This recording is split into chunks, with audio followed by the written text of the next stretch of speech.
नमस्कार मित्रांनो, तर कोतवाल भरती 2026 बद्दल अपडेट आलेली आहे आणि त्याबद्दल संपूर्ण माहिती आपण या व्हिडिओमध्ये बघणार आहोत। आणि चॅनलवर नवीन असाल मित्रांनो तर चॅनलला सबस्क्राईब करा।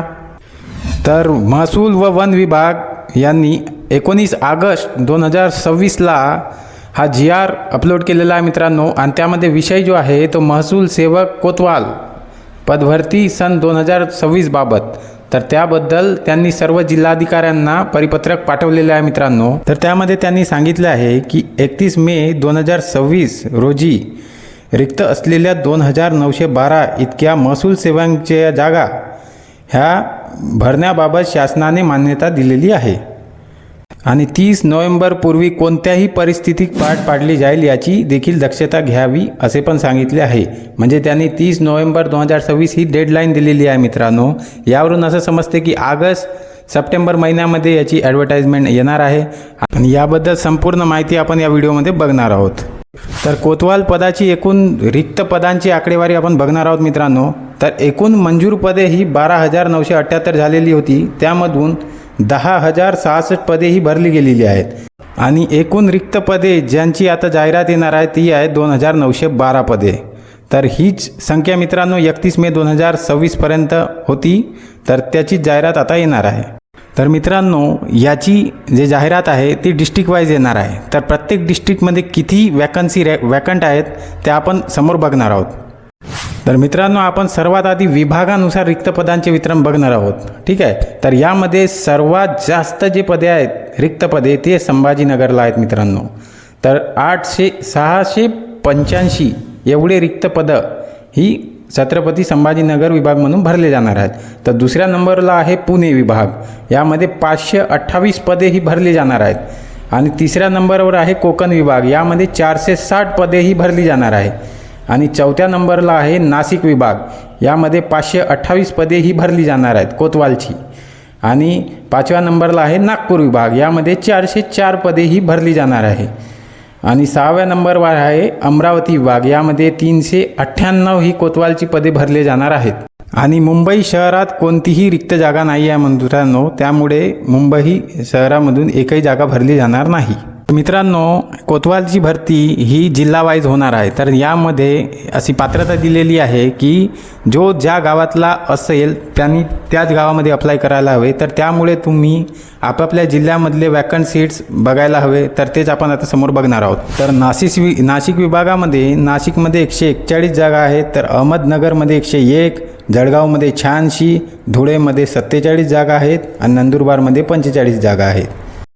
कोकण विभागामध्ये बघितला तर पालघरमध्ये 122 जागा आहेत, रायगड जिल्ह्यामध्ये 119 जागा, ठाणे जिल्ह्यामध्ये 108 जागा आहेत, रत्नागिरीमध्ये 64 जागा आहेत, सिंधुदुर्गमध्ये 42 जागा आहेत, मुंबई उपनगरमध्ये 13 जागा आणि मुंबई शहरमध्ये 0 जागा जे आपण बघितलेल्या आहेत मित्रांनो। यानंतर छत्रपती संभाजीनगरमध्ये 665 पदे भरले जाणार आहेत।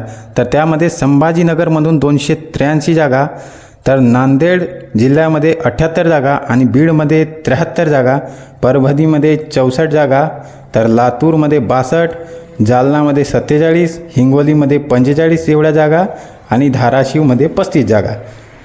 यानंतर मित्रांनो पुणे विभागामध्ये 149, सोलापूर जिल्ह्यामध्ये 114 जागा, कोल्हापूरमध्ये 107 जागा, साताऱ्यामध्ये 91 जागा, तर सांगलीमध्ये 67 जागा आपल्याला बघायला मिळणार आहेत आणि ऑगस्ट सप्टेंबरमध्ये याची जाहिरात येणे नक्की आहे मित्रांनो। आणि परीक्षा ही कशी होणार आहे ते पण आपण समोर बघणार आहोत। यानंतरचे विभाग आहेत अमरावती विभाग, यामध्ये यवतमाळमध्ये 108 जागा भरल्या जाणार आहेत, बुलढाण्यामध्ये 85 जागा, अमरावतीमध्ये 84 जागा, अकोलामध्ये 80 जागा, वाशिममध्ये 41 जागा आणि नागपूर विभागामध्ये नागपूरमध्ये 115 जागा, गडचिरोलीमध्ये 70 जागा, चंद्रपूरमध्ये 66 जागा, भंडाऱ्यामध्ये 58 जागा आणि वर्धा जिल्ह्यामध्ये 46 जागा आणि गोंदिया जिल्ह्यामध्ये 31 जागा। तर मित्रांनो यामध्ये महत्त्वाचे असं की 30 नोव्हेंबर 2026 त्यांनी डेडलाईन दिलेली आहे, त्याआधी त्यांना संपूर्ण भरती ही कंप्लीट करायची आहे। मित्रांनो आता आपण कोतवाल पदाची शैक्षणिक पात्रता बघणार आहोत। तर किमान 4थी पास किंवा 7वी 10वी पास म्हणजे 4थी ते 10वी पास विद्यार्थी ह्यामध्ये इलिजिबल राहणार आहेत।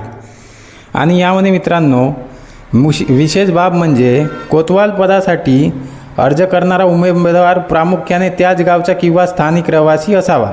तर स्वतःच्या गावामध्ये राहून जॉब करणाऱ्या मित्रांसाठी आनंदाची बातमी आलेली आहे मित्रांनो. तर त्यांना यामध्ये अप्लाय करता येणार आहे आणि जॉब घेता येणार आहे. तर कोतवाल या पदाला किती पगार मिळतो? तर मित्रांनो, कोतवाल पदासाठी शासन नियमानुसार ठराविक वेतन किंवा मानधन श्रेणी लागू असते. पण तुमच्या माहितीसाठी सांगतो मित्रांनो, याला 15,000 मिनिमम वेतन मिळतो.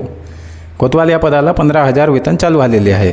आता समोर बघणार आहोत कोतवाल या पदासाठी वयोमर्यादा किती आहे. तर वयाची अट ही 18 ते 40 वर्षादरम्यान असते आणि मागासवर्गीय विद्यार्थ्यांसाठी आणखी यामध्ये रिसेशन मिळू शकते मित्रांनो. तर आता बघणार आहोत कोतवाल या पदाची परीक्षा आणि निवड पद्धत. तर मित्रांनो, यामध्ये लेखी स्वरूपाची परीक्षा ही होणार आहे. त्यामध्ये तुमचे 100 मार्क्सचा पेपर होणार आहे आणि एक प्रश्न तुमचा 2 मार्क्सचा, म्हणजे 50 प्रश्न हे तुम्हाला राहणार आहेत. यामध्ये निगेटिव्ह मार्किंग ही नसणार आहे आणि यामध्ये मिनिमम क्रायटेरिया राहणार आहे मित्रांनो. तुम्हाला 40 मार्क ही कंपल्सरी घेणेच आहे, म्हणजे तुमचे 20 प्रश्न हे बरोबर यायला हवे.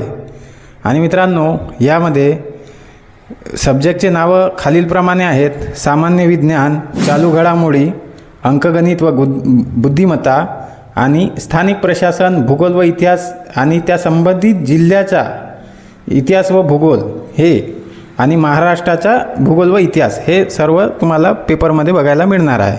कोतवाल हे ग्रुप डीचा पद असल्यामुळे मित्रांनो तुम्हाला खूप इझी प्रश्न बघायला मिळणार आहे आणि आपण कोतवाल पदाचे PDFs हे तुम्हाला देणार आहोत आणि त्याबद्दल प्रश्नपत्रिका पण तुम्हाला देणार आहोत. मागे झालेल्या पेपरचे विश्लेषण पण तुम्हाला देणार आहोत. त्यासाठी आपल्या चॅनलला सबस्क्राईब करून ठेवा मित्रांनो आणि अशाच माहितीसाठी लाईक करा.